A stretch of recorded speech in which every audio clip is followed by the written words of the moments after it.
On the behalf of Dental Desk Academy, let us begin with part 2 for NEET MDS 2025. So let us begin. First question. A 12-year-old child comes with fluorosis on the upper central incisor. The fluorosis must have occurred during what development age? So let me tell you, for such disturbances to fructify in the later ages, they will occur between the age of 0 to 3 years. And the best option here is 1 to 2 years. So please remember, disturbance between the ages of 0 to 3 can lead to such presentations like fluorosis occurring in your permanent teeth. Now, a 67-year-old female comes with congestive heart failure, pulmonary edema, increased jugular venous pressure. Obviously, this is a case of CVC lung, right? So, this patient will present with heart failure cells. And what are heart failure cells? These are nothing but hemosiderin-laden macrophages. So, they are modified macrophages, which you can see pathognomic for CVC lung, hemosiderin-laden macrophages. All right, and this is how they look like. Now, a 10-year-old child reports with periapical abscess in his lower molar. The doctor has prescribed a drug which is inhibiting protein synthesis and acting at the 30S ribosomal unit. What drug can this be? So, please remember the mnemonic at cell. At cell. Where at two types of antibiotics, aminoglycosides and tetracyclines, do their action, that is inhibit protein synthesis by acting on the 30S ribosomal unit at cell. What is this?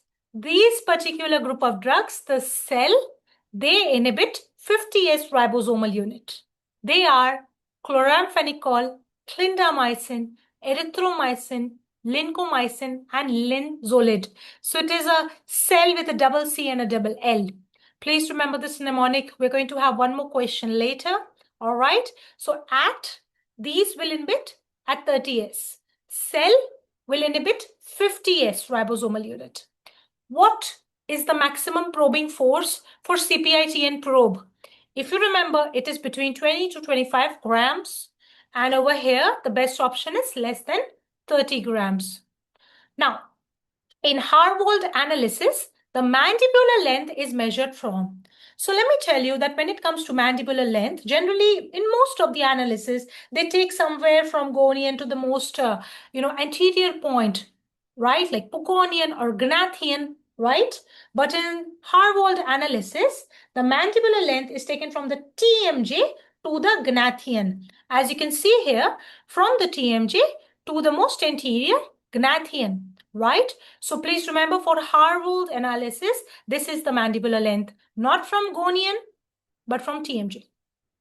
Now, a 43-year-old male, he comes with a complaint of pain, swelling in the floor of the mouth while eating food at meal times. And when we take an X-ray, can you guess which X-ray it might be? Let me give you a hint. Most likely it might be an occlusal X-ray. Let's see. This X-ray reveals a radio-opaque mass in the submandibular salivary gland duct, that is in the Wharton's duct. Can you think what it might be? It is obviously silolithiasis. Silolithiasis. All right, very frequently can occur in the submandibular gland and the Wharton's duct. The Wharton's duct has an anti-gravity position. The submandibular gland has a very mixed, more viscous secretion, making it more prone, right? Other than that, these are the classic symptoms in silolithiasis. Pain, especially during meal times, can present something like this. Okay, so I hope this is a very clear concept. Let's go. Now, a 54-year-old immunocompromised female presents with a white plaque-like lesion on the tongue. Many differential diagnoses must be springing to mind, but they have given us the diagnosis here. It is oral thrush. Automatically, that means we need to give an antifungal drug. Now, since she's immunocompromised already, I can think of giving a heavy dose drug like, let's say, fluconazole. But let us see what the question is asking. What will be the drug of choice for topical application? Topical. Let me tell you that when they are specifying that you have to apply topically, choose clotrimazole or choose nystatin because they work beautifully topically. If they wouldn't have told us this topical application, I might have chosen fluconazole because she's already immunocompromised. Fluconazole is quite strong. Okay? If they would have asked systemic application, systemic administration. Okay? But since they are themselves specifying topical, go for clotrimazole. Now, a patient fell from the bed during sleeping. He reports with loss of vision in the left eye completely. And when you did the ophthalmic examination, it saw what was revealed was that there was complete loss of vision in the left eye, but the other eye was normal. What structure do you think might have got damaged? So let me tell you, I'm sure you must have learned this in anatomy. Okay, so over here you have your eyes. Okay, these two are the optic nerve. This decussation over here, this crossing is called as chiasm, optic chiasma, chiasm, however you want to pronounce it. And then you have the optic tracts as we go behind. Just remember, if there is a lesion before this chiasm, optic chiasm, then it will result in loss of vision from that eye. So this means that optic nerve lesion leads to complete blindness in the eye. So that means the answer to this question is optic nerve, right? But let us continue. If there is a lesion in the chiasma or chiasm, you will have bitemporal hemanopia. Okay, that means if you have a visual field, okay, we have nasal and we have temporal field, okay, beech ka and bahar ka. Okay, so if there is a chiasmatic lesion, bitemporal, the lateral part, you will not be able to see, you will not be able to visualize. So loss of outer half, okay, lateral half, outer half, bitemporal half from the visual field if the lesion is at the chiasma. And let's say उसके पीछे अगर नीचे lesion है, let's say you have a lesion at the optic tract after chiasma, then there is going to be loss of field, contralateral homonymous hemanopia, that is loss of same side visual field. So let's say if this particular side is going or this particular side is going, तो दोनों तरफ का माने एक nasal और एक आपका bitemporal, kind of like that, right? Sorry एक टेम्पोरल एक नेजल सेम साइड मतलब लेफ्ट साइड के नहीं दिखेंगे. This is contralateral homonymous. It is homonymous. Okay, same side visual field of both eyes ka loss is there. And if there is a lesion in the ciliary ganglion is responsible for accommodation, right? So there will obviously be a loss on accommodation, right? You can pause this slide just for your ease. Remember, if it is before the chiasma, one whole eye can get affected, vision loss can occur. If it is at the chiasma, you will have temporal field loss, bitemporal hemanopia. And if it is after the chiasma, you will have same visual field, same loss of same side of visual field in both eyes, okay? Only before chiasma, one eye gets affected. After that, both eyes are kind of affected, even if there is difference in the fields, okay? Just remember this diagram, remember this concept. Many questions can be asked. Okay, very straight, short question. In a lateral cephalogram, what is the distance between the source, X-ray source, and the mid-sagittal plane? I'm sure you must have read this. This is 5 feet. And if they ask you the distance between the film and the mid-sagittal plane, it is 15 centimeter. They can ask you one more question, that the person who is shooting the X-ray for a safe distance should be how far away? So that person should be 6 feet away. Just for your knowledge, I'm sure you have read these concepts already. Okay, a 55-year-old female comes with controlled diabetes mellitus and she wants an implant. okay, because she wants to replace her missing teeth. What should be the most important factor? Now, in diabetic patients, we know that the bone healing will be compromised. So, our most important factor for planning implants in such patients should be the bone density. And we have a very beautiful system with respect to Hounsfield units, all right, where D1 bone is the best kind of bone if such people want to go for an implant. D1 bone is generally found in anterior mandible. You've got a strong, dense cortical bone, generally above 1250 Hounsfield unit. D2 bone is in the posterior mandible and in the anterior maxilla between 850 to 1250. So the cortical bone is now more porous. It is not that strong, and coarse trabecular bone is there. Then the bone starts becoming weaker. It is D3 bone. D3 bone is in the posterior maxilla, in the posterior mandible as well, sometimes in the anterior maxilla as well. It is just 350 to 850 Hounsfield unit, so weak bone. And the least powerful bone is fine trabecular D4 bone in the posterior maxilla. So this becomes the most weakest area which can withstand an implant, just around 150 to 350 Hounsfield units. I'm sure you have seen this multiple times. Many questions are again asked from this concept. Okay, which of the following type of occlusal rests is aesthetic and will eliminate the need of placement of a buccal clasp arm?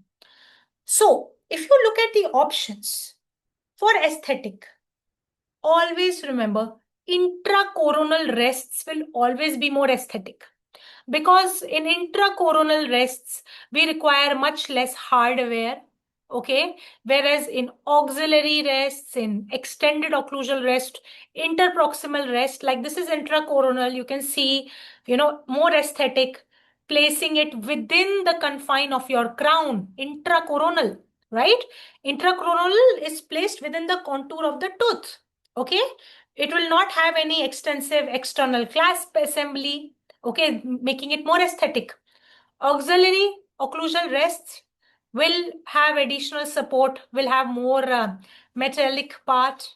Extended occlusal rest will have more clasps, and interproximal rest will require double clasping because they're interproximally present. So a lot of visible metallic hardware, okay, making all these less aesthetic. Okay, before finishing a composite restoration, the finishing stones have to be trued and dressed. Okay, so what is dressing? Dressing means we want to remove the clogged particles from this abrasive which you're going to use to polish. Please remove the older clogged particles. This means dressing. Okay. True regarding chronic periodontitis. If you read the options, all right, no bone loss seen, no pocket seen, we know this is all false. But this one, changes can be reversed if good oral hygiene is practiced. After therapy makes the best option here. Okay, after thyroid surgery, the patient now has started complaining of some tingling. Okay, after thyroid surgery, what can happen which can lead to such tingling? Tingling means some sort of nerve excitability is going on. See, the patient is reporting tingling sensation, muscle spasm. That means accidentally during this thyroid surgery, the parathyroid glands may have also got removed, right? Leading to hypoparathyroidism. This means option D, that is decrease in calcium, increase in phosphate, increase in muscle excitability, Trousseau sign, classic signs of hypoparathyroidism.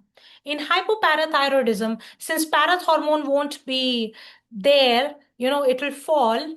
It will lead to falling of calcium in your blood, in your serum, rise in phosphates, and too much neuroexcitability. This is why all the tingling sensation, all these muscle spasm. Trousseau sign is carpal spasm due to BP cuff inflation. Carpopedal sign, carpopedal spasm due to tapping of angle and then twitching here. All these are classic signs of tetany, of hypoparathyroidism.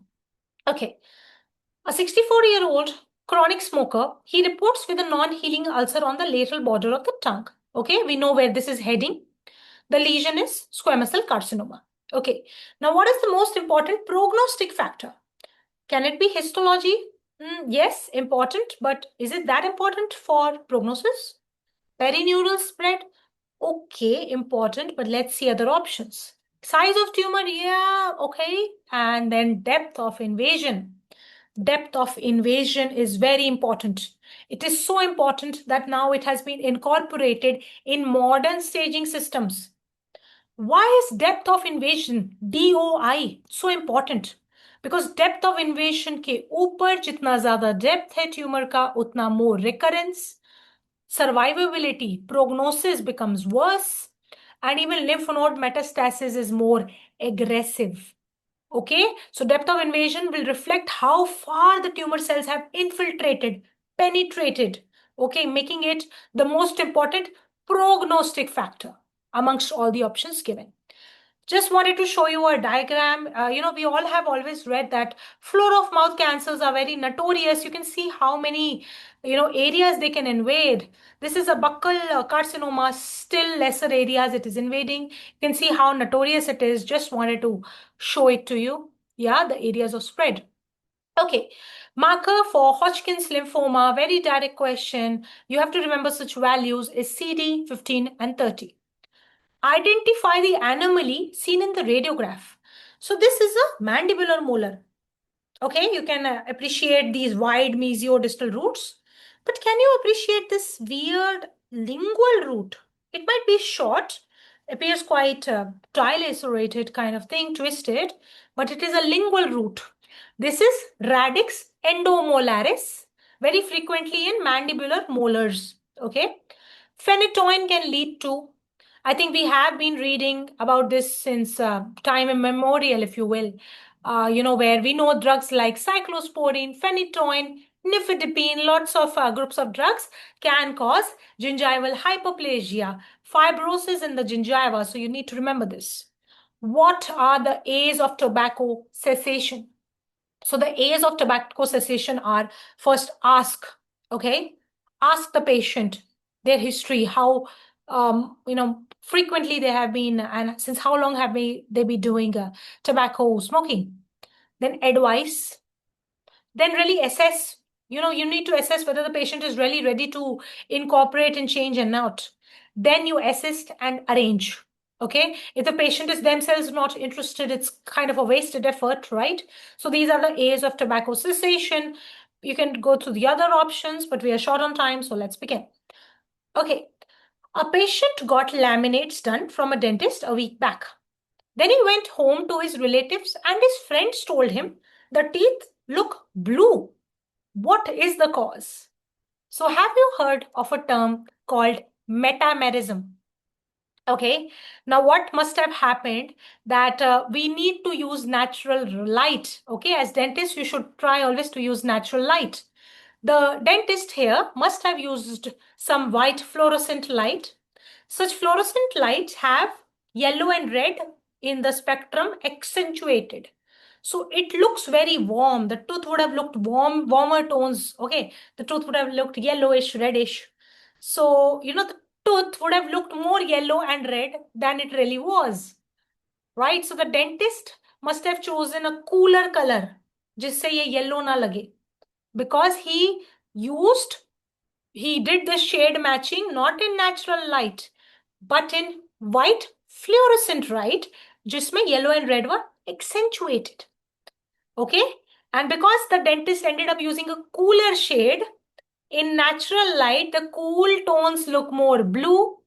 Okay, so this is why this the patient's teeth now they have blues, hues of blues. Okay, why the other options don't work? Actually, sunlight is the best. Okay, you should always try to work in under natural sunlight. It should come. If the dentist would have used a blue-green fluorescence, okay, with a blue-green hue, he would have then chosen a warmer shade. Okay, and if let's say he ended up using an incandescent with a again blue-green hue, okay, incandescent light would have again been yellow and red. Okay, so basically natural sunlight is best. Okay, this is a case of metamerism. All right. Now, which of the following is done to eliminate the etiology of malocclusion? So amongst all these options, see, supracrustal fibrotomy. When is it done? It is done to prevent rotational relapse of rotation. Okay. Frenectomy. Frenectomy is generally done when you have like a midline diastema due to a thick labial frenum. Yes, very good cause, very good procedure to eliminate the etiology of malocclusion. Corticotomy. Okay, so these corticotomy. Any idea when corticotomy is done? Corticotomy is done for accelerated orthodontics. Okay, in order to facilitate accelerated orthodontics, not really a etiology of malocclusion. And then you have transplantation where one tooth is being pulled into another side. Now, out of all these options, I think the best one is frenectomy. You're trying to prevent that midline diastema from occurring, huge cause of malocclusion. Okay, so yes, somewhere or the other, it's not like everything else is absolutely incorrect, but the best option is frenectomy by far, by a huge margin. Okay, now, what bias is caused by selecting subjects in a study from a hospital sample? Whenever you're going to choose from a hospital sample rather than the open community, this is called Burkinsonian bias. Okay, I'm sure you can easily eliminate selection and interviewer bias. What is Hawthorne bias? Hawthorne bias is a kind of, you can say, I'll give you an example. Like if someone tells me that, you're being observed, automatically, you're going to improve your behavior. You're going to try to do things in a better manner, right? That is Hawthorne. Like when someone else is observing me, I'm going to try to, show off a little, outperform what I would have normally done, right? Try to do better. Okay, so that is kind of the concept of Hawthorne bias. But whenever you're choosing from a hospital sample, it is Burkinsonian bias. Okay. Cusp capping should be considered when. So I'm sure in Studevant and everything, you have seen this diagram. And when do you need to consider cusp capping? When caries has undermined the distance, okay? The caries has undermined the distance from this primary groove beyond 1/2, but between 2/3. Of course, if it is more than 2/3, you definitely need to go for a capping if the caries has undermined so much. But the minimum time to consider capping is when your it's more than 1/2 of undermining. Okay, when the caries undermines distance of more than 1/2. Okay, from the primary groove to the cusp tip. From the primary groove to the cusp tip. Okay, more than 1/2. All right, this is the diagram. Okay, continuing. Now, an 8-year-old child comes with pain due to painful bleeding in knee. Knee joint may bleeding means hem arthrosis. After only a minor trauma, and so much bleeding during sports. I think we know where this is heading. He gives history of similar incidents happening multiple times in the past. This is hemophilia A, hem arthrosis. Minor trauma के कारण so much bleeding. I think I can't spell it better, yeah? Okay. A 56-year-old male has a history of MI 6 months back. Now he has started having a gingival bleeding episode. And, due to having MI history, he was on heparin for anticoagulation. So what will be the antidote? These days they ask a lot of antidotes. So you need to know for heparin, antidote is protamine sulfate. Okay. Okay. Can you identify the theory this is based on? We know this is a Freudian, id, ego, superego, conscious, subconscious, unconscious level. This is all psychoanalytical by Freud. Okay. So I think we know this. Now, a child of 7 years develops sore throat and signs of rheumatic fever. For the prophylaxis of rheumatic fever, antibiotics should be given within how many days? So generally, in many books, they have quoted like after 7 days to 10 days, you should start the antibiotics. Generally, ninth day, in many books I've seen. So in such a case, choose the answer 10 days. Okay, you need to give antibiotics within 10 days, generally after 7 days, to combat such an infection. Okay. Now, as per many studies, what correlationship has been found between age and chronic periodontitis?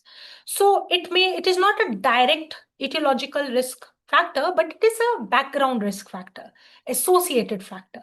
Okay. Now, a 34-year-old female comes with a history of fever, mild fever, night sweating. Whenever night sweating comes, I think so many diseases can come into your mind, right? Painless cervical lymphadenopathy. Okay, of 2 weeks duration. Now, the histological picture presents large mononuclear binucleated cells in stroma. Have you heard of owl cells? With lymphocyte and eosinophilic background. I think we can, kind of denote, we can imply that the question is asking about Hodgkin's lymphoma. I mean, come on.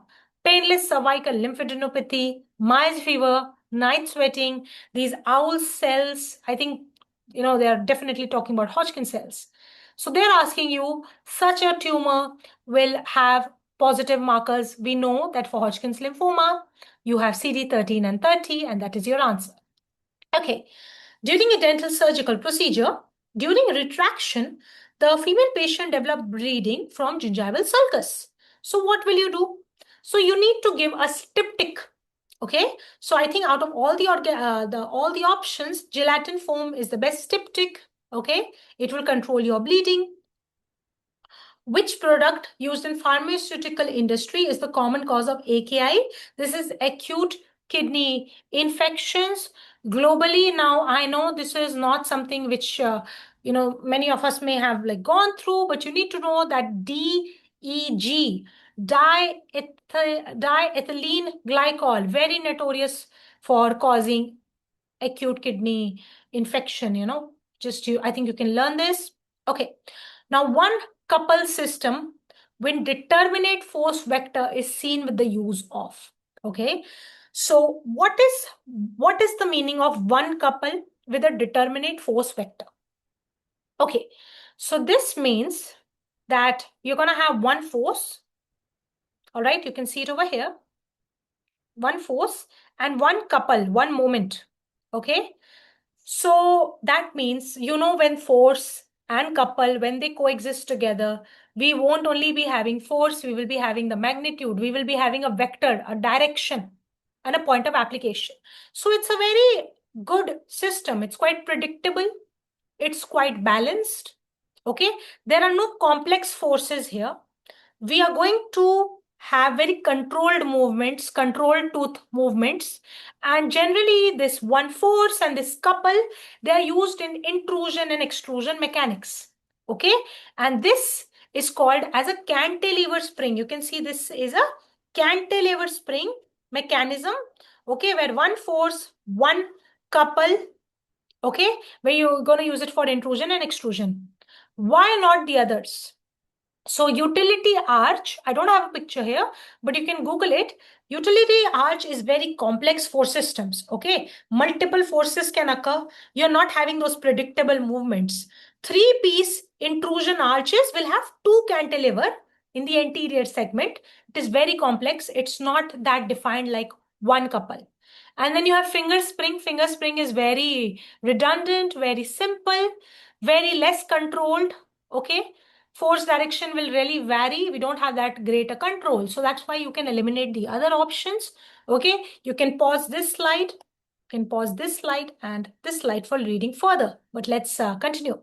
So perforation will have poorest prognosis at which place? So let me tell you, if perforation occurs in the furcation, what is the furcation? Basically, you have 2-3 roots and all of them are kind of connected at the furcation. If there is a perforation here, the periodontal tissue will get exposed to the oral environment. Okay, and since the oral environment will be open, it will cause rapid, severe destruction. Periodontal destruction will begin, making the prognosis very poor. Which of the following condition antibiotic prophylaxis is necessary? So let me tell you, I think you all must have solved multiple of these questions. In prosthetic heart valves, because of the risk of SABE, that is subacute bacterial endocarditis, because these prosthetic heart valves, they are very popular nowadays for the bacteria to go and accumulate and form vegetations, right, which can lead to endocarditis. I think you always need to give antibiotic prophylaxis for prosthetic heart valves as compared to the other ones. Okay, basically always give, yeah, okay. Now hardening solutions are used with the impression of. So let me tell you, hardening solution is, for example, 2% K2SO4.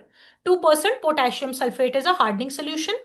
We generally give it in hydrocolloid impression materials, okay, like agar. Why do we give it? Because they themselves are so watery, okay? We don't want that when we are pouring the cast, we want to improve the surface hardness and density of the gypsum model, the dye basically, okay? Because they are hydrocolloid, right? We don't want these dye materials to have a soft or a powdery surface. So we give extra hardening solution, very popular in agar, in hydrocolloid. Please remember, in order to improve the surface characteristics like hardness and density. Which of the following does not cause endoperio lesion? So a palatogingival groove in lateral incisors, root fracture, pocket can all cause endoperio lesion, but enamel pearl and enameloma, not really, okay? Now, regarding local anesthesia toxicity, what is true? So please remember that always in LA toxicity, first there is CNS excitation followed by depression. In cardiac, there is depression with toxicity. Okay, in CNS, first excitation, then depression. All right. When Champy's plate is put at the superior border of the mandible for management of angle, the true statement is. Now, out of all these statements, see, we know that according to Champy's lines of osteosynthesis, the plates have to be placed in the ideal lines where the functional forces are acting. So at the angle of mandible, according to Champy, you should place a plate as high as possible on the superior border, generally close to the external oblique ridge. We use one mini plate to neutralize the tensile forces. So generally a single Champy plate, and we want it to resist tension. But in combination fracture, okay, in combination fracture, this plate is very remarkable because not only it will resist tension, it will also resist torsional twisting forces. Okay, so it will give stability under complex loading even in combination fracture. That is why Champy's lines of osteosynthesis should be followed while doing plating in such fractures.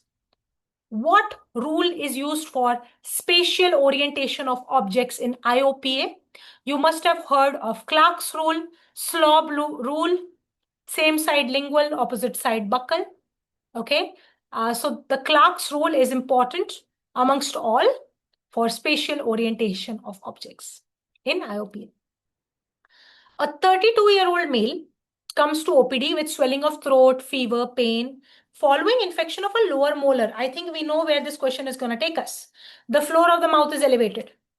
भैया ये है तो that means ludovic angina आप अपने दिमाग में ले आओ, brawny swelling and everything, right? Also because the floor of the mouth has got elevated, that means the patient is going to show signs of airway obstruction. Now next, let's see, there are signs of cellulitis with developing abscess formation. What is the immediate management? So honestly, if you see the options, the thing is you have to do all of them. But because the floor of the mouth has got elevated, the first thing you need to always secure is the airway. So please do a tracheostomy first. We can't really intubate the patient because bhai, ab the floor of mouth has also got elevated. Just go for a tracheostomy, secure the airway, then establish IV line, give antibiotics. Once the induration comes a little less, then you do the surgical drainage. Okay, so honestly, all options are correct, but the first thing you need to do is secure the airway by doing a tracheostomy. Okay. 35-year-old female reports with pain and swelling on the left side of the mandible. Examination reveals only mild expansion and lifting of the buccal cortical plate. And on radiograph, you see a multilocular lesion which is involving the entire ramus, also the condyle. What is the diagnosis? I think we know this is classic OKC. OKC does not have an enteropost, it has more of a mediolateral spread, okay, not really a buccolingual spread. That's why the swelling is minimal. It having a multilocular lesion, being a multilocular lesion, extending all the way to the ramus, classic OKC, causing mild swelling but being very notorious. This is OKC. Okay, having more of a mediolateral spread than a buccolingual spread, anteroposterior that is. Pre-traumatic nerve for first pharyngeal arch. Factual question is called a tympani. Post-traumatic is lingual nerve. True regarding use of CPAP. Okay, this is continuous positive airway pressure. Why do we give CPAP? CPAP therapy is a life-saving therapy. इसमें continuously आपको oxygen आते रहता है. Sleep apnea के treatment में it is used. The CPAP will increase air pressure in the throat during sleeping. Okay, and it is one of the best treatments out there for sleep apnea. Okay, so please remember continuous positive airway pressure of oxygen, increasing the airway pressure in the throat during sleep. Now, injury to the inferior alveolar nerve at the point of origin will lead to the paralysis of which muscle? Okay, this you can learn directly. It is mylohyoid. All the other muscles, especially geniohyoid, stylohyoid, are quite low. The only possible options could have been hyoglossus, mylohyoid. Okay, hyoglossus is a deep muscle relatively. Mylohyoid, marking the floor of your mouth. Okay, becomes the best option over here. All right. Also, you know that the terminal branches of the mandibular nerve, ali, okay, all are very close to the mylohyoid. Ali being auriculotemporal. Auriculotemporal is not, but yeah, lingual, inferior alveolar nerve. They go and even innervate the mylohyoid muscle. The mylohyoid muscle is a muscle of the first pharyngeal arch. I think so many things we can, just choose. All right. So yeah, let's continue. Right. A 43-year-old male patient is on antipsychotics for the management of schizophrenia. He reports with white patches on the lateral border of the tongue and is diagnosed with agranulocytosis. So which drug is responsible? Let me tell you that clozapine, being a very popular antipsychotic drug, has a very adverse side effect, very dangerous side effect of agranulocytosis. Okay. Other than that, also it causes constipation, BP fall, that is hypotension, fever, too much of salivation, siluria, hypertension also at times, headache, but a huge adverse effect is agranulocytosis. Please remember, yeah, compared to the others. Safest antibiotic for a child before dental procedures, I think amoxicillin is very safe, cefixime very safe. The other options out here, not so much, yeah. A 35-year-old female suddenly lost consciousness. When she woke up, her left eye was rotated downward and laterally. Downward and laterally. Almost like a lateral squint. And the pupil was dilated. The upper eyelid was drooping, so ptosis was there. Which nerve is affected? Let me tell you that oculomotor nerve. You can remember the mnemonic Pullard square. That is the one I use, Pullard whole square.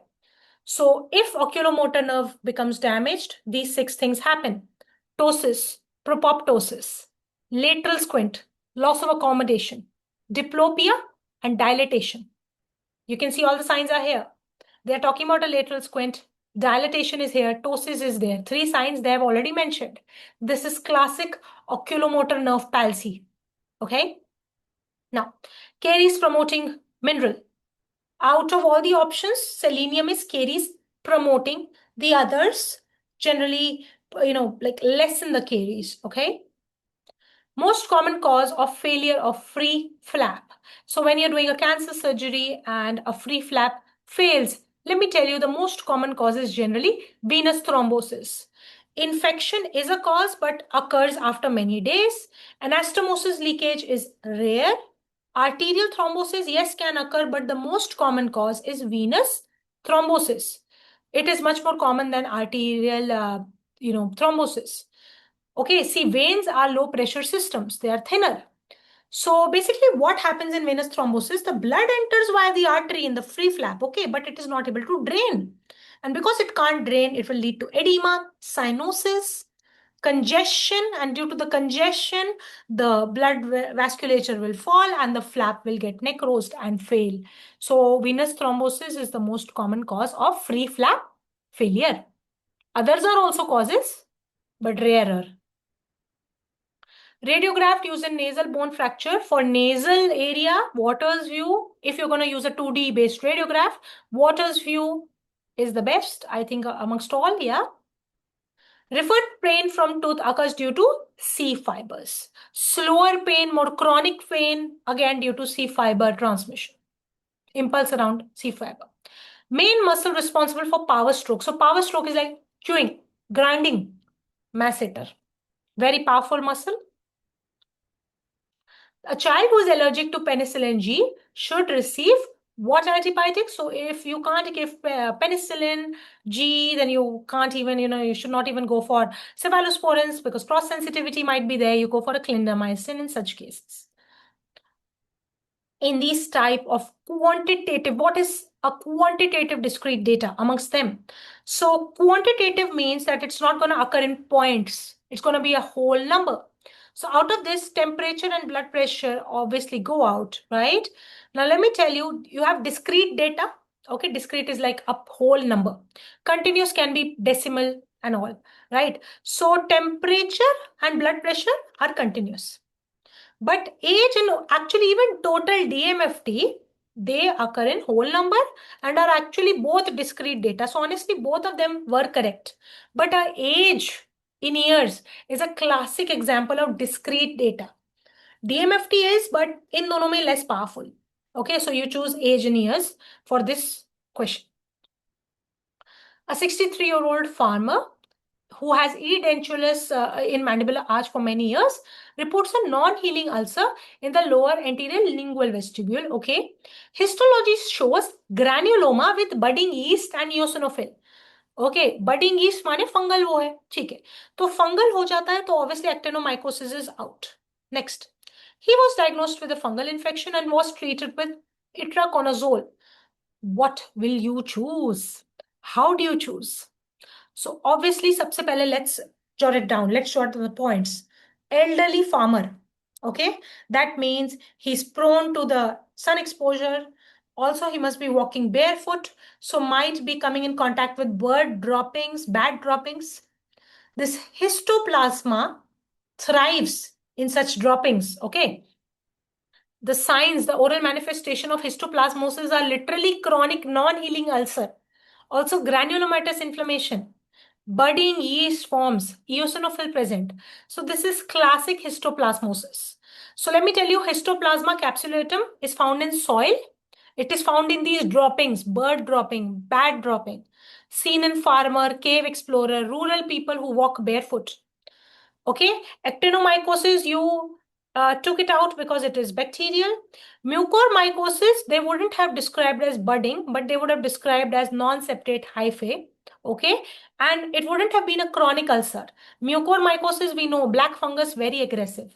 Okay, blastomycosis are broad-based yeast cells. Okay, so if you know your facts right, that histoplasmosis can occur in these farmer type of population, I think the only two options you would have really considered would have been blasto and histoplasmosis. And I've given you the facts for it, how to get to histoplasmosis. Sequence of linear contraction of elastomeric impression material.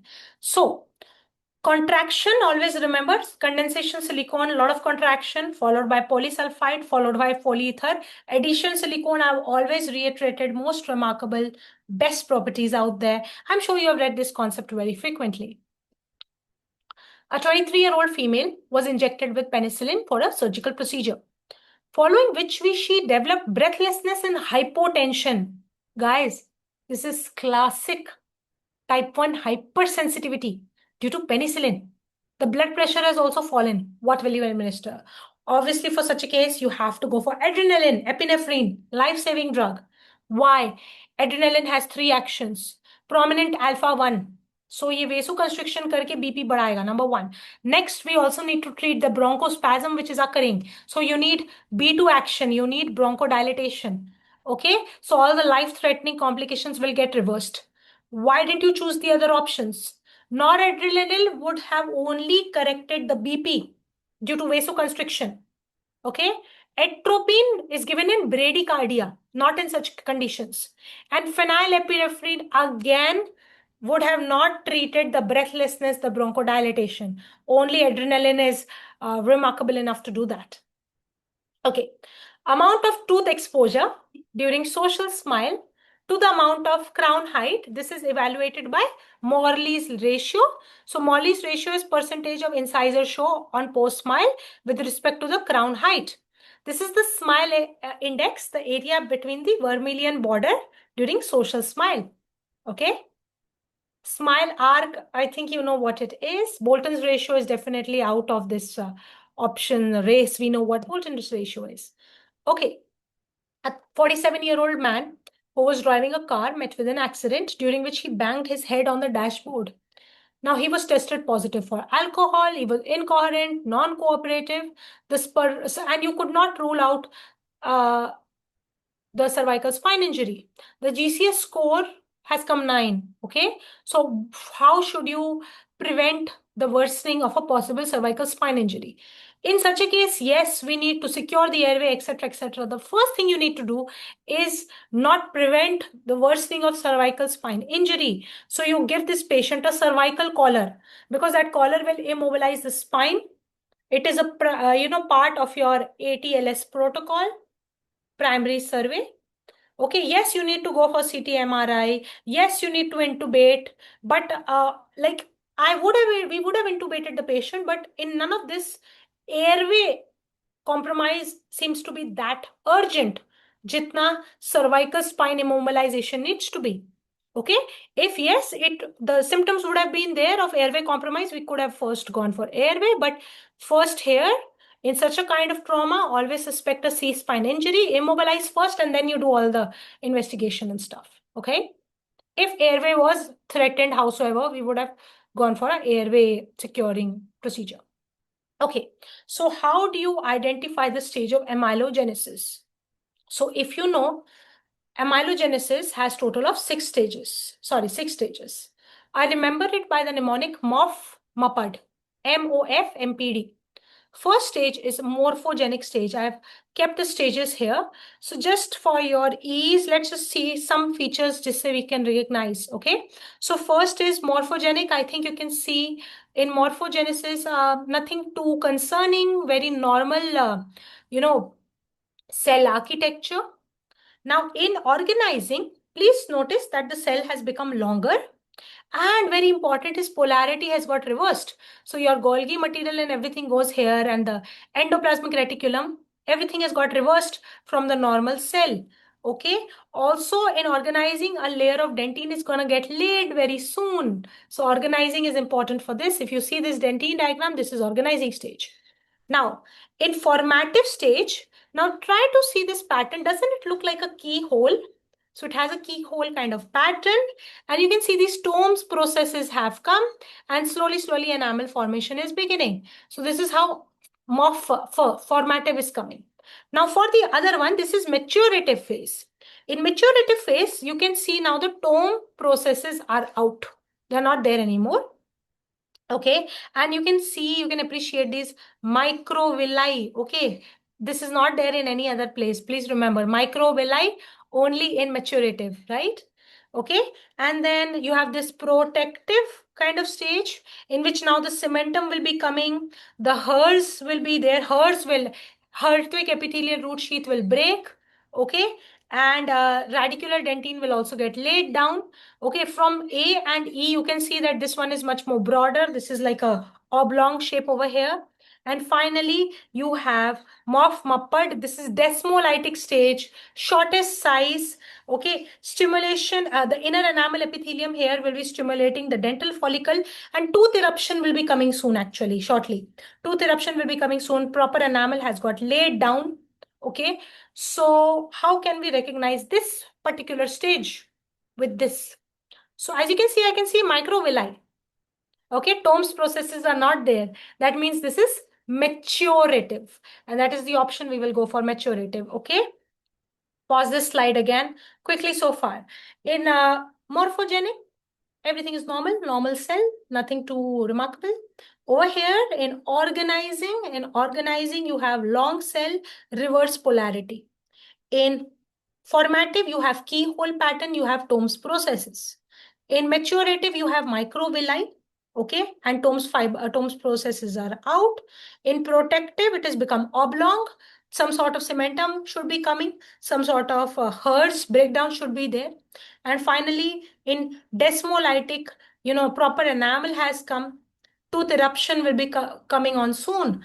And inner enamel epithelium will stimulate dental follicle. Okay, so you just need to learn to recognize the stage of amylogenesis. Let's go. Now, a 34-year-old female comes to OPD with a complaint of gingival swelling. She's been taking phenytoin for seizures. Okay, and if you see the MRI of brain, you will see multiple cortical tumor. And also the contralateral face will have edema, these angiofibroma. This is tuberous sclerosis. Okay, in tuberous sclerosis, seizures will be there. These facial angiofibroma will be there. Ash leaf spots, okay, and these shagreen patches all over the skin will be there. Okay, this is tuberous sclerosis. This patient may later have some sort of cortical tumors. This is tuberous sclerosis, very important, common in females. Yeah, seizure history, very important. Okay. A 64-year-old chronic smoker reports with chronic cough, dyspnea, productive cough, which improves with postural drainage. The auscultation reveals leathery crepes at the base of the lungs. And you also see clubbing of nails. What is the diagnosis? So let me tell you, if clubbing is coming, you have leathery crepes. This is classic for bronchic stasis. This means irreversible damage to your lung parenchyma, okay? The yellow nail syndrome, very clubbed, okay? Sputum culture will be coming, okay? Now, one of the options here was cystic fibrosis. Let me tell you that, yes, cystic fibrosis is a cause of bronchic stasis. In cystic fibrosis, the secretions in your body become very viscous, okay? Cystic fibrosis is an autosomal recessive disorder due to mutation in ATP7B gene, right? And can lead to bronchic stasis. In bronchic stasis, chronic cough, auscultatory, these leathery crepes, okay? And extended courses of antibiotics. All right, these all were classic signs of bronchic stasis. Okay, which type of study design will help to find missing cases in a community after the data collection has been done? This is classic for centennial surveillance. Okay, centennial surveillance we do like in hospitals and in clinics. Okay, we try to just see if we have missed any cases. We monitor diseases more carefully after the surveys, and we give a very focused data. Why not the other options? Why not passive surveillance or cohort study? So in cohort study, we used to study the risk and the outcomes. We try to find the risk. Okay.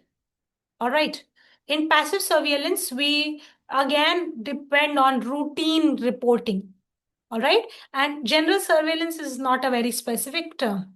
All right. So centennial surveillance is the best one, in which we're going to find the missing cases. The centers will actively and carefully track cases. Okay. Now, which hepatitis virus is associated with significant mortality in pregnant females? Classic hepatitis E. First step in rubber dam isolation of tooth. So, amongst this, I think this is a previous question from some NEET, I don't remember which year, but yes, it has been asked. These are the steps of rubber dam application. You can pause this slide. But for exam point of view, for a more clinical point of view, I want you to remember this. Remember the mnemonic Lassi PPL. Okay. So what you need to do practically, you will lubricate the contacts first. You will then choose the clamp you're going to choose. Stabilize the clamp, cut the punch holes, place the dam, pass through the contacts and invert. Okay. And, theoretically, whatever we've been learning, these are the steps of rubber dam application. Whatever resonates with you, you can choose that. Okay. But for this question, I think lubrication of proximal contacts becomes the best step over here. Okay. So continuing. Ring of dermatitis around neck is Castle's necklace. This is in pellagra niacin deficiency. A 23-year-old female with chronic OAF, oroantral fistula, complains of pus discharge and foul smell since few months. What is the best method to choose a fistula? Now, if it is chronic fistula, please assume that by some sort of tract must have come. Fistula, right? So, what will you do? You will take the pus culture. You will give the antibiotics. Once the acute symptoms, the symptoms basically lessen a bit, deepithelize the tract and then close with a local flap. Okay, you just can't close, you can't do spontaneous closure. You need to deepithelize the tract. It is a chronic fistula. Okay, now 12-year-old child reports with pain during eating and bilateral swelling. Bilateral swelling 12 साल के बच्चे में भाई सीधा आप mums सोचो. After a few days, he will develop fever and acute abdominal pain. His serum analysis has shown increased serum lipase. Lipase increase होता है जब pancreatitis हो जाता है. We know that mumps के complications है ये. Nephritis, pancreatitis. Okay, so what is the diagnosis? Hands down mumps. Okay, bilateral, छोटा बच्चा. Okay. Von Ebner's glands are minor glands. So von Ebner glands, let me tell you, are serous glands. All right. They are a type of lingual glands. This is the type of minor salivary glands. You have some labial glands, which are mixed. Buccal glands, again mixed. So labial, buccal glands are mixed. You can see their positions. Then you have palatine glands. They are mucus. Glossopalatine, also mucus. Okay. Then you have a lot of type of lingual glands. You have von Ebner, which are serous glands. They are in the trough of the circumvallate papilla. All right, they are purely serous. You have some Weber's glands, which are posterior lingual glands. They are mucus. Anterior gland of Blandin and Nuhn are mixed. Okay, then you have some retromolar mixed glands as well. You have some minor salivary glands in the floor of your mouth as well. Okay, you can pause this slide to have a glimpse of the minor salivary glands.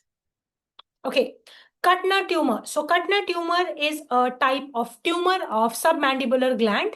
Okay, in this. So basically, there are very different kind of tumors. I'll tell you why. Because in submandibular gland, calcification happens. Okay, calcification. So it is non-neoplastic actually, but it mimics a huge carcinoma. People get very scared. But it is non-neoplastic. It is inflammatory disease of salivary gland. Generally submandibular gland. It is chronic. Okay, and you can see the swelling, right? And you can see after excision, right? These very, firm, hard, painful swellings occur. So this is a chronic sclerosing cildenitis. It is not a cancer. It is cildenitis. Okay, kind of an inflammation of submandibular gland. This is Kuttner tumor. Now, Cre-Du-Chat syndrome is associated with the mutation of dental pulse आपने पढ़ी है तो आपको पता है fifth का short arm के कारण Cre-Du-Chat, that cry cat kind of sound the child makes.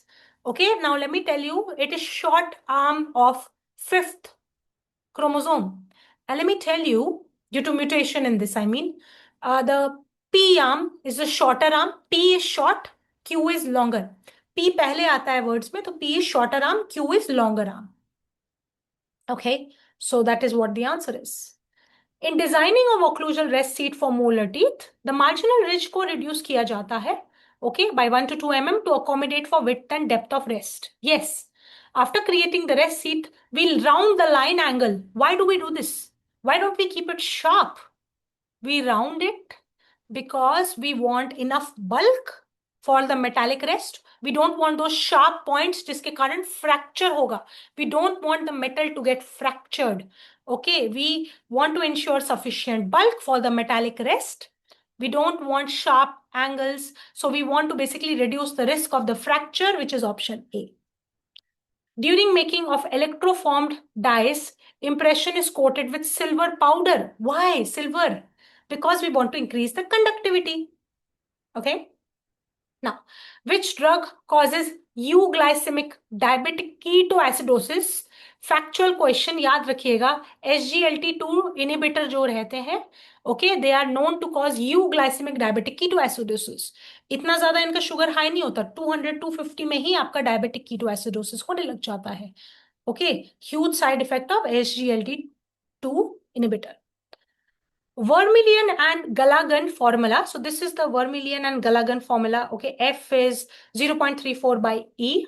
For determining optimal amount of fluoride in drinking water, takes into account the body weight and the climatic condition. Okay, climatic condition. Please do remember. Now, 30-year-old female was taking carbamazepine for the treatment of seizure. She reports with dental infection. Which drug should not be taken to prevent carbamazepine toxicity? कभी भी ऐसे question आते हैं, you have to think of microsomal enzyme inhibitors. Okay, right? So let me tell you, amongst all the options, erythromycin is a classic hepatic microsomal enzyme inhibitor. Okay, जो हमारा CYP3A4 होता है, erythromycin inhibit कर देता है. इसको inhibit करेगा तो कार्बामेजेपिन ब्रेक डाउन नहीं होगा. And if carbamazepine won't break down, बहुत टाइम के लिए बॉडी में रहेगा, क्लियरेंस कम रहेगा, it will be in the body for a long time leading to toxicity. So whenever such questions are asked, they're just asking you hepatic inhibitors, these microsomal enzyme inhibitor drugs. There is a huge list. Erythromycin is one of them. That's why we chose this option. Okay. In Ackermann and Profit classification of malocclusion, what are the last steps? So I just remember this. How do I remember Ackermann Profit classification? Remember the mnemonic APT CD. Alignment, profile, transfers, basically type, class, and then depth. And if you want to talk about it in terms of this, remember a very simple mnemonic, Tejasvi, TSV. Okay? Transverse, sagittal, vertical. This is the order. Okay? Where transverse, sagittal, and vertical. Sagittal tells us class, transverse tells us the cross bite, and vertical tells us the depth, open bite, deep bite, like that. Okay? So yeah, continuing. A 12-year-old boy complained of mild fever and bleeding from the gums since the past 5 days. The gingiva was swollen and actually acutely edematous. He was diagnosed with ALL, okay, for which treatment has been started. Why bleeding in leukemia occurs? So let me tell you, bleeding in leukemia occurs due to thrombocytopenia, fall in platelets, due to platelet deficiency. This occurs because of rapidly dividing abnormal leukemic cells in the red bone marrow. Okay, so basically what happens, आपके leukemia में so many WBCs form, so many WBCs. Okay, जहाँ पे 4 से 11,000 होने चाहिए, lakhs पे चले जाते हैं. इसके कारण, इतने abnormal leukemic cells के कारण, they will crowd out the healthy platelet producing cells. So platelet falls, thrombocytopenia occurs, and due to this, the symptoms take place. Okay.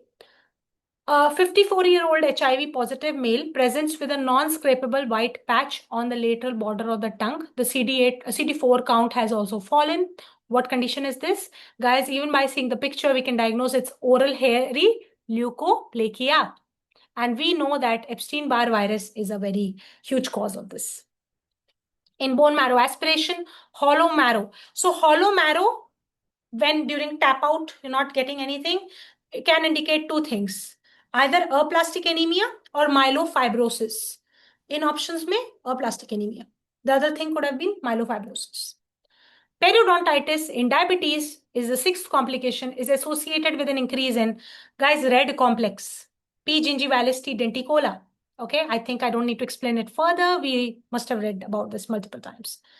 Which type of enamel presents with resistance to cutting by sharp instrument and resists enamel, cutting? This is gnarled enamel, very wavy enamel rods, all clumped together. Yeah, you all have drawn the picture in your first year DADH.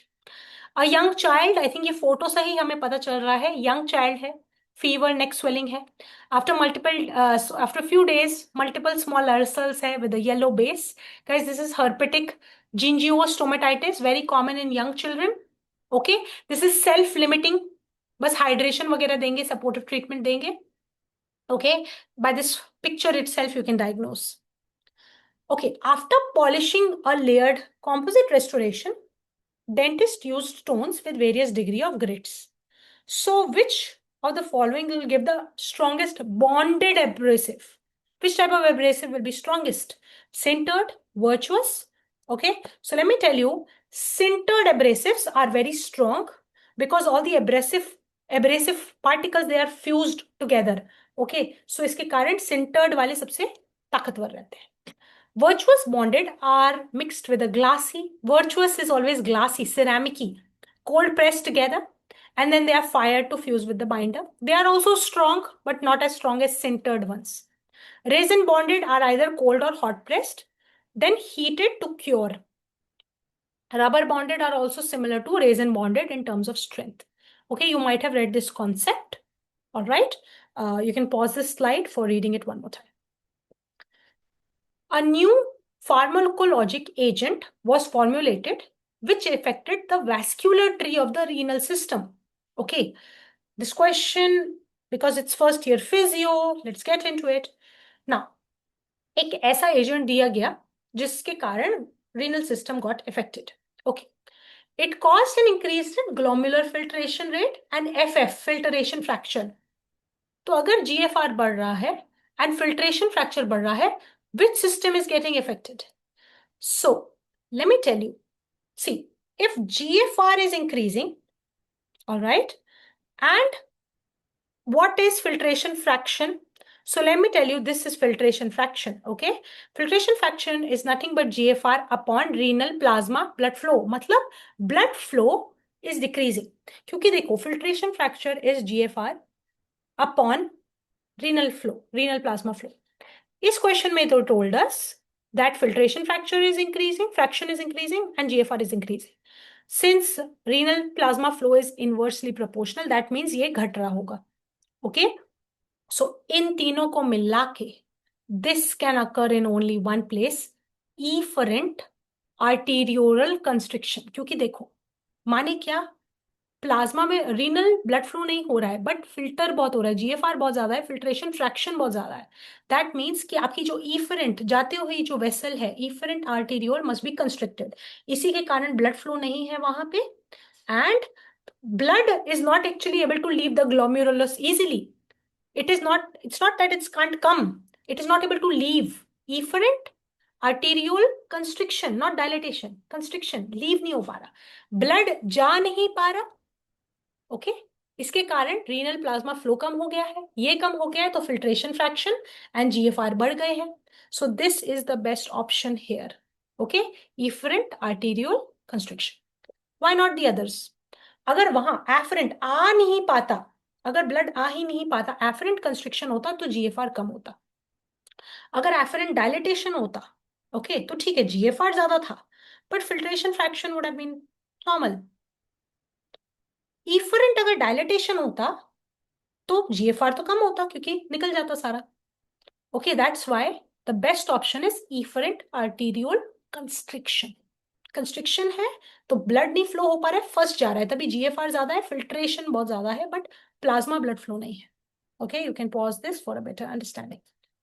Okay, 35-year-old male reported with white patches on the soft palate and the facial pillars. He was diagnosed with candidiasis. What drug will you give? Okay, so now this time, a lot of drugs you can give. Obviously, you can't give streptomycin.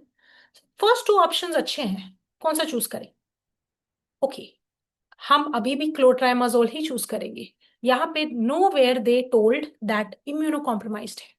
Okay, so listen to me. Always remember that the best drug depends on severity. अगर localized candidiasis है, palate में है, faucial pillars में, you can go for a topical antifungal. This should be the first line. So you go for either nystatin or clotrimazole. Okay. Fluconazole कब use करोगे? जब बहुत ज्यादा डिजीज है, इम्यूनो पेशेंट है. I had told you in the last question we had discussed regarding this that immuno patient में you can go for a fluconazole, but first always give something topical. उस question में they had also specified topical, so that's why we chose clotrimazole there also. But अगर recurrent infection है, refractory है, then you go for a fluconazole. Streptomycin is antibacterial. Okay. Griseofulvin does not act against candida. It acts very well against dermatophytes. Amphotericin B is against severe systemic infection. Systemic, not topical. Okay, I hope this concept is clear. Brushite is present in always mandibular anterior region. Okay. Beryllium and gallium, they are used cautiously in dentistry. Why? Because they are carcinogens. Okay. Buccopharyngeal membrane, let me tell you, it is formed by ecto and endoderm both. So buccopharyngeal membrane, you can see over here, all right, here, it is formed by the foreguts endoderm, foregut ki inner membrane, and oral ectoderm. Okay, oral ectoderm and foregut ki endoderm, as signified in the diagram. Parents of an infant report for the presence of small tooth in infant's lower jaw. What will you do? So, see, infant hai, दांत आ रहे, these are neonatal teeth, okay? And you can retain them if they are stable, if they are not interfering with your, taking of milk or anything. If they are not interfering, you let them be. If they are interfering, if they are causing the child distress again and again, the child is not able to feed, then you remove it.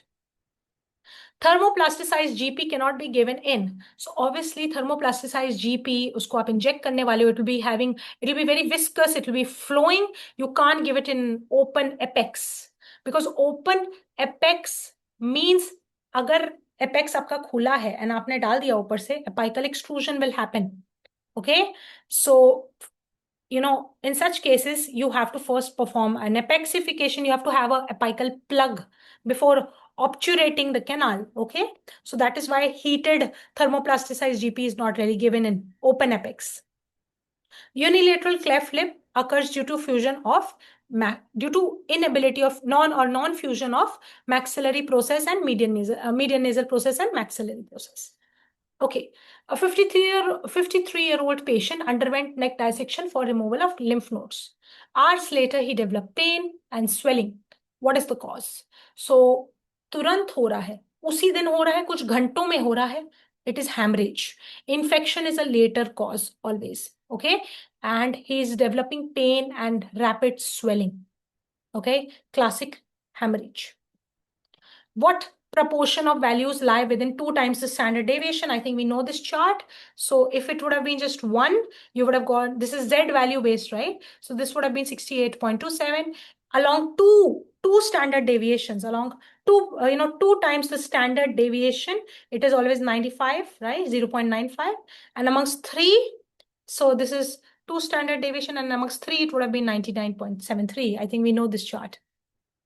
Aplastic anemia is associated with which virus? Associated with parvovirus. Uromodulin is the most common protein found in urine. Direct question, it is secreted from thick ascending limb. Ascending, okay, just remember, it's a factual move. Barefoot doctor signifies. So this was a movement in China, okay, where this basically signified that these doctors were incorporating themselves in rural healthcare. They were participating more in the community, basically rural healthcare, and they wanted to integrate well. They wanted to really serve the community. So this is, it started from China, barefoot doctor term. A 65-year-old male who has a chronic history of smoking was diagnosed with lung cancer.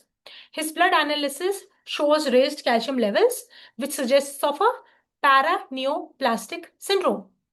So what if there is high calcium? That means too much of parathormone must be coming into play, right? too much of parathormone must be coming into play. That is why आपका इतना raised serum calcium है, blood में calcium है. So it is parathormone, hormone related peptide. Okay. All right. A 53-year-old chronic alcoholic was admitted. He complained of fever, abdominal discomfort. USG revealed enlargement of patches. Serum analysis showed alpha fetoprotein. If you must be remembering the markers, alpha fetoprotein's presence means most likely hepatocellular carcinoma. Okay, and obviously USG is revealing so many things, abdominal discomfort, definitely hepatocellular carcinoma. Which LDH isoform will increase? So let me tell you that you can just pause at the slide. If LDH1 increases, suspect something with the heart.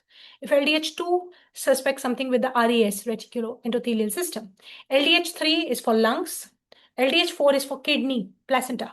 LDH5 is skeletal muscle and liver, very commonly increased. So amongst these isoforms, since they're talking about liver, hepatocellular carcinoma, go for LDH5. Okay, 25-year-old male comes with a soft flocculent swelling of the scalp during childhood, and the aspirate shows hair follicles, keratin, okay, a lot of outer skin material, and some areas of calcification. This is classic dermoid cyst, okay? Presence of hair follicle, come on, dermoid cyst. Okay, 23-year-old female comes with a midline swelling in the anterior neck, which moves with swallowing and even protrusion of tongue. Guys, it has to be something related to the thyroid. What will be the first investigation? So yes, you have to go for the other tests, but first do a simple thyroid function test. Moving with swallowing, I mean, come on, protrusion. Okay, 16-year-old female reports with running nose, fever, severe bouts of cough, whooping cough also, and culture reveal Bordetella pertussis. That means whooping cough. Okay, doctor prescribed a drug which blocks bacterial protein synthesis by binding to 50S. We've already done this question at cell. So now we know 50S की बात हो रही है, तो it is CCELL. इनमें से कोई drugs हैं. ऑप्शंस देखते हैं. भाई दो ऑप्शंस सही हैं. Chloramphenicol also inhibits 50S. So does erythromycin. What will you choose? So, what will you choose? Let me tell you that when it comes to Bordetella pertussis, whooping cough, macrolides are the first drugs of choice. And erythromycin, azithromycin, they are the best drugs out there, macrolides. So you go for a erythromycin. So you had to use your knowledge of micro and also pharma in such question. Yeah, this is at cell. We have done this. Okay.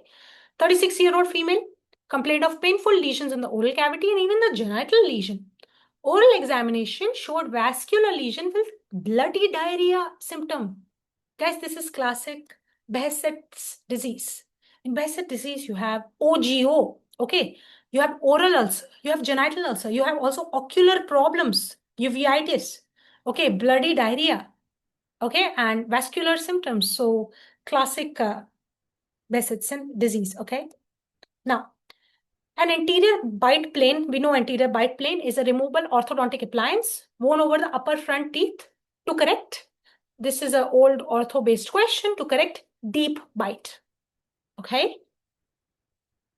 Extra cusp in mandibular first molar is often called as a protostylid. Very factual questions, not too much to discuss here.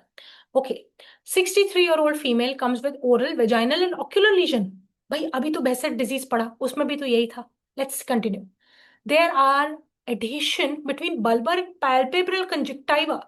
So this is a very classic pemphigoid. Okay, I'm going to get to that. It's called psychiatrical or mucous membrane pemphigoid. Why did I say it's a pemphigoid? Look at the next line. There is a split between epithelium and connective tissue. It is a subepithelial split, not an intraepithelial. Intraepithelial बोलते हैं तो हम pemphigus choose करते हैं. Subepithelial split है, it is a pemphigoid. Okay, this is how that gap between the conjunctiva, palpebral, this adhesion between bulbar and palpebral conjunctiva looks like. It's psychiatrical pemphigoid or mucous membrane pemphigoid, very notorious, very dangerous. Okay, 54-year-old male complains of painful ulcer in the mouth. He is a chronic alcoholic with liver failure. His serum burn, guys, burn is blood urea nitrogen, generally 20 to 40 mg per deciliter होता है, बहुत ज्यादा increased है, माने kidney की भी problem है, and creatinine also you can see is increased. The condition will get resolved after hemodialysis. That means definitely kidney problem was there. What is the diagnosis? So amongst everything else, guys, this is smelling of a kidney problem, right? So it's uremic stomatitis. Okay, it occurs in advanced renal failure. All right, and you generally oral presentations are ulcers, plaques, burning sensation.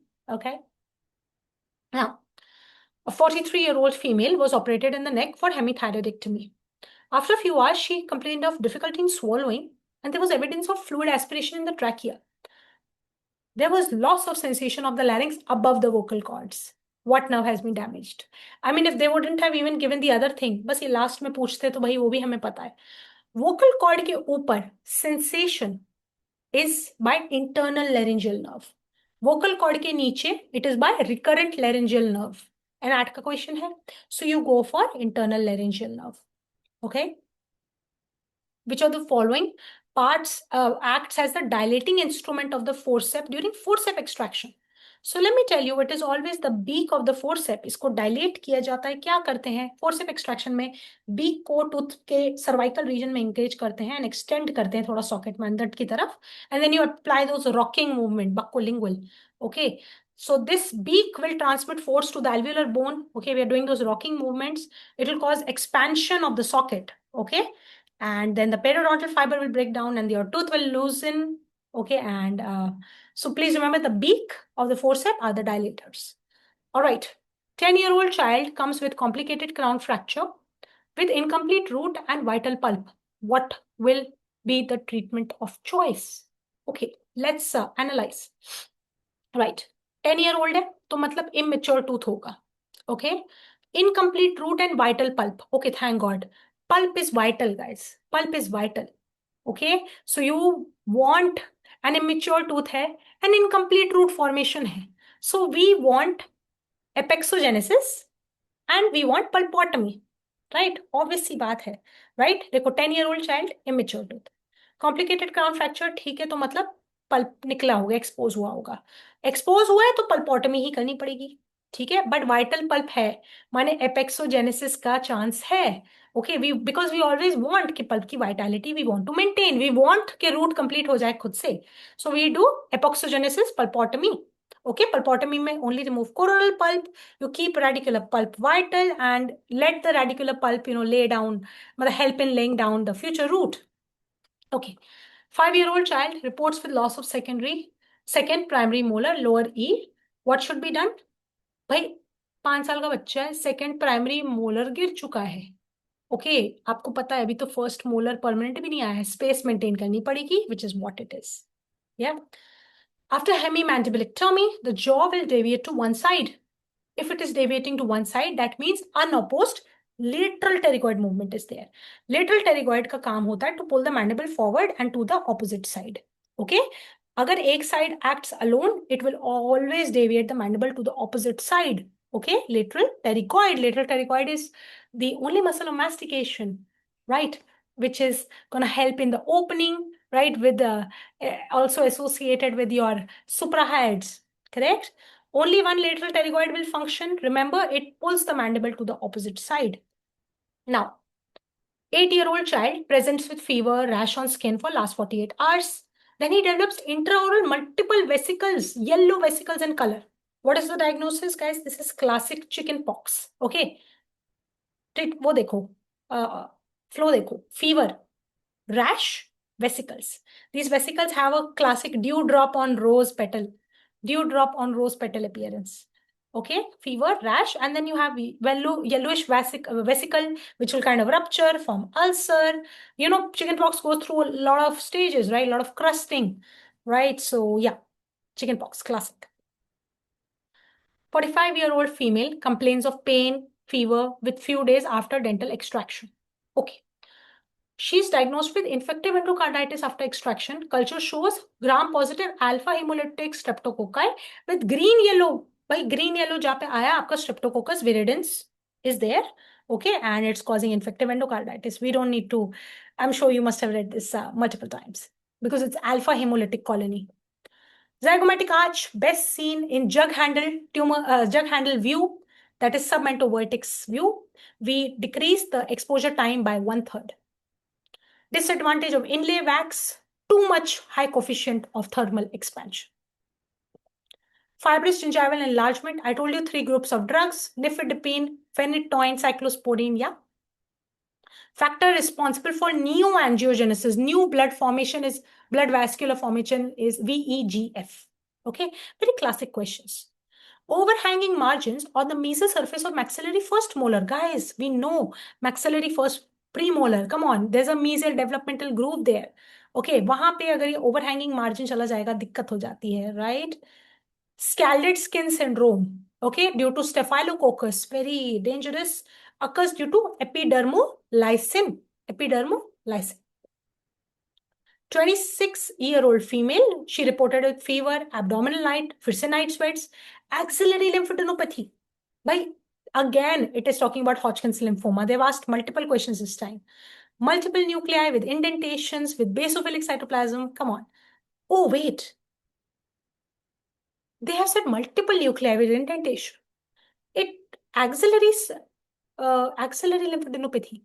It seems like a lymphoma, but is it Hodgkin's? Let's see. The background consists of numerous macrophages containing cellular debris, giving a typical sky appearance. Starry sky. Oh, it is a lymphoma, but it is Burkitt's lymphoma. The patient will test positive for which marker? Guys, this is Burkitt's lymphoma. It is not Hodgkin's. Okay? Because Hodgkin's, you would have had that owl nuclei kind of thing going on. Here it is starry sky. Look for the clues. So Burkitt's lymphoma is positive for such markers. CD20. In Hodgkin's, it was 15 and 30. CD10. 10 and 20 is Burkitt's. Okay? Surface IgM, Ki67, very important marker. And then CMYC, this translocation. Okay? This is very important, and that is our question's answer here. Which of the following is the main disadvantage of using ultrasonic for root and cavity preparation? So when you use ultrasonics, you cause micro cracks in dentine. Out of all the options, you would have eliminated and got this, even by elimination. A 43-year-old male with heavy occlusal forces shows wedge-like defects near cervical areas of premolar. So guys, this is abfraction. Okay, I'm sure you know why it is in the others. They're not talking about any acidic or any other thing, right? 65-year-old man with a history of stable angina since last 1 year requires a RCT for lower molar. He takes aspirin for prophylaxis. What measures should be done? Okay, we know the patient is taking the aspirin in order not to have that episode again. Guys, RCT is a very low bleeding risk procedure. Okay? And we know, okay, yes, he's been taking aspirin, so he will be having bleeding, but you can control this. You can control it with local pressure, with hemostats, styptics, rubber dam. Okay? So for minor dental procedure, just make the come bleeding only, don't stop the aspirin. Okay, let the aspirin continue. You don't need to modify the dose. 12-year-old child reports with bluish dome swelling in the floor of the mouth. Guys, they're talking about a ranula close to the submandibular gland. I mean, it is there. What is the treatment? So in such cases, you need to excise the gland and you need to also excise the swelling. Skeletal muscle expansion after growth completion can be done with. Okay, now look at the options. Let me tell you that if growth completion has occurred, that means the mid-palatal suture has fused. Okay, skeletal maturity has come. You don't want only dental tipping now. You want skeletal expansion. Okay, so all the conventional expander, I mean quad helix, NiTi, they are good, but you can't really expect them to work well once the sutures have fused. So in such a case, you use MARP or mini implant, assisted RME, rapid maxillary expansion. So as you can see, we are using skeletal anchorage, mini implants, okay? The forces are transmitted directly to the bone. We want proper skeletal expansion. We are not looking for tipping, okay? Hyrax, you could have given in a growing adult when the suture wouldn't have fused. Quad helix has tipping effects, dental effects, okay? Very slow expansion, right? Niti, again, mild because it is more dentoalveolar expansion. We want skeletal expansion, okay? Because the sutures have fused. Brush heap structure is seen in alginate, okay? True regarding pulmonary surfactant. So surfactant are produced by type 2 pneumocytes. They decrease the surface tension in the alveoli and they prevent the lung from collapsing. Option B. Most common cause of post-operative infection of the fracture of angle of mandible.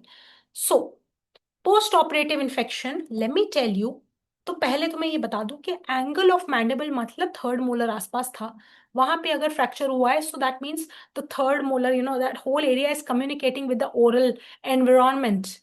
All right, and let me tell you that in post-operative wounds, very specific bacteria are there, like Streptococcus pyogenes, Staph albus, or Staph epidermidis. Okay, and the option which you have here is Streptococcus pyogenes associated with post-operative wound infections. Okay, because remember that in angle fracture, oral flora will dominate. Okay, mutans is for caries, guys. Staph aureus more for skin infection. Okay, Pseudomonas aeruginosa is a opportunistic infection, generally hospital acquired opportunistic infection. Which test is a variant of student t-test when you have categorical data in paired format? So you choose a McNemar test. Okay, this is for categorical data which is paired.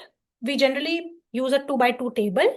Okay, so like for example in McNemar you will see like before treatment disease was there, after treatment disease left, disease got absent. So you know, you'll draw a proper 2 by 2 table, and in such paired categorical data you will use McNemar test. Why not the other options? Friedman test is for continuous repeated measure. Fisher test is for small unpaired category. Fisher is unpaired, okay? And Yates correction is for correction of chi-square. Again, not separate, it's not paired separate test. Okay, these are the statistical tests. Okay, we don't have time to revise, but you can just pause this slide and just read it. All right, all the other tests which can be asked, you know, t-test is means 2 groups, otherwise when it's more than t groups. Okay, so you can just go through it once. Okay, and as you can see, 2 by 2 contingency table, complete paired, right? This is what they ask, categorical data. You have nominal and you have, basically you have nominal and ordinal, right? Nominal and continuous kind of data. Now, which of the following is a modification of TMA, beta titanium wire, making it less susceptible to breakage? So let me tell you amongst this, CNA is your answer. Why? So CNA is nothing but modified TMA. Okay, CNA is actually cobalt, nickel, and aluminium has been added. Now, if you compare it with TMA, CNA is more flexible, better spring back, and more fracture resistant, very flexible, right? So basically, अगर TMA टूटता है तो CNA कम टूटता है, उसकी modification है. Basically, they made this CNA to reduce the brittleness, the breakage. Copper nitide is a nitide modification, not TMA's modification, okay?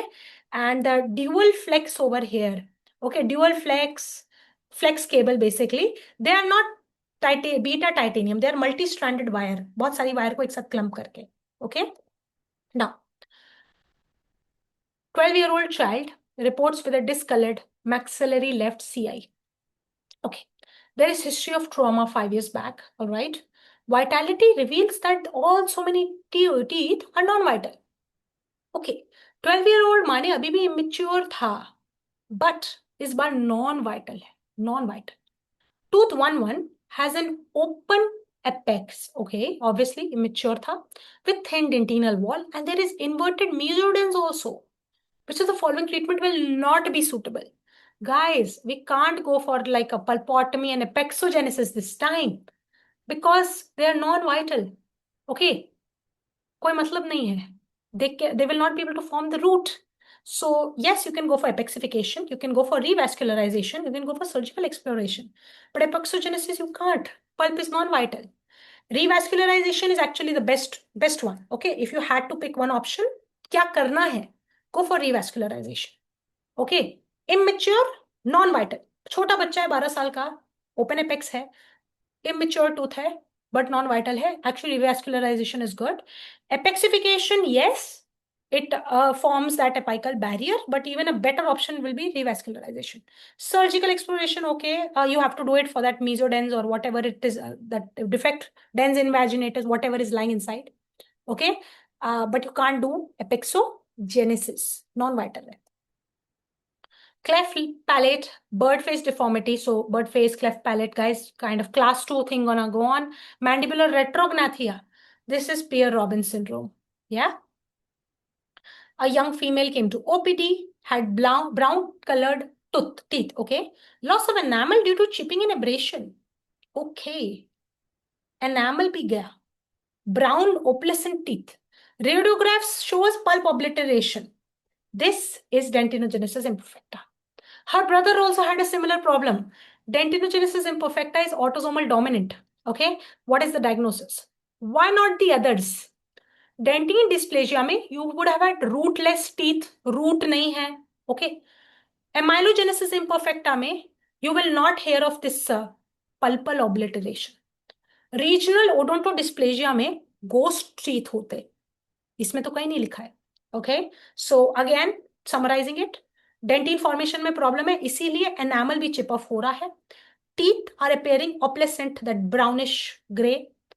Pulp is obliterated and the crown is also bulbous. Dentine dysplasia, I told you, root issues would have been there. Okay, and the crown would have been like normal. Amylogenesis imperfecta mein pulp obliteration would have not been there. And regional odontodysplasia, I told you, ghost teeth would have been there. During impression making for FPD, dentist noted delay in setting of silicone. On checking here, he realized that his assistant had mixed silicone with latex gloves. What happens? So basically latex has sulfur, and this sulfur kind of acts, basically it inhibits the setting, okay, because it acts as a poison for the catalysts which are there in the silicone material, okay? So basically retards your setting. 24-year-old female came with a swelling in the upper anterior region with a missing upper canine. Radiograph revealed radiolucent lesion around unerupted canine.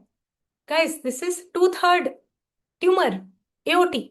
Female भी है, सारा anterior maxilla में हो रहा है, missing canine भी है, definitely AOT.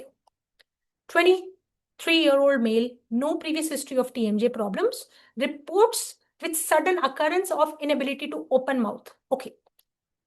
Open mouth नहीं हो पा रहा है, attempt to cause open causes pain, खोल नहीं पा रहा है और दर्द हो रही है, कोई क्लिकिंग नहीं है. Guys, this is closed lock, closed reduction. Okay, MRI disc, MRI reveals disc seated on condylar head in a closed position. This is closed lock, disc अटक गई है. Okay, no changes noted when the patient tries to open his mouth. What will be the treatment? इसमें हमें लेवाज करना है simply, इतना खोल के एक्सप्लोर करने की इतनी जरूरत नहीं है. So you go for arthrocentesis, least invading. Okay, you can see this is how a closed lock looks. ये आप देख सकते हैं यहाँ पे inflammation है ना, that's why patient मुंह भी नहीं खोल पा रहा है, पेन हो रहा है, but clicking नहीं हो रही है. Clicking के लिए should have gone forward. All right, so this is anterior disc displacement. Disc आगे displace हुई है, but reduction. Okay, closed lock. All right, so you have to go for arthrocentesis. It is minimally invasive, highly effective. You will do lavage, you will break the adhesion, okay? Reduce the inflammation because all the inflammation is causing this distress, and reposition the disc indirectly. Arthroscopy is very invasive, okay? Agar centesis kaam nahi kar raha, then you go for scopy. Oral analgesics not gonna work very well here. And disc surgery should be the last thing you have to do. Very extensive, right? Dental cast metal inlays. The inlay, metal inlay, will appear opaque in light. Why? So you can just simply read the free electrons जो होते हैं, they absorb light energy when light falls on a metal. See, आपके metal में बहुत सारे free electron होते हैं, they will absorb and re-emit the energy. They don't transmit light. They don't transmit. They're not going to transmit. Okay, they will just absorb it and then they reflect. Okay, light is not passing through. It is passing into, not through. This is why the material looks opaque instead of translucent or parent. Most common benign tumor in the gingiva papilloma. Okay, and last question. Specific heat of a metal is important property.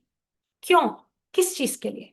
So specific heat of a metal is very important for casting, because casting it directly dictates how much energy is required to melt the metal and how fast it cools. देखो casting क्या रहती है? Cast करने के लिए हमें specific heat जाननी जरूरी है, because casting जब हम करते हैं metal की, there is a certain energy which is required to melt the metal.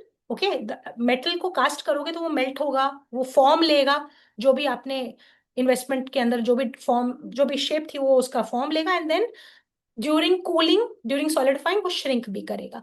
Okay, so you need to know the specific heat of a metal, not during investing or annealing, but during casting. Okay, and with this, we are done with the part 2. Wishing you all the very best for coming Saturday, and hope you all do well. Thank you. Jai Hind.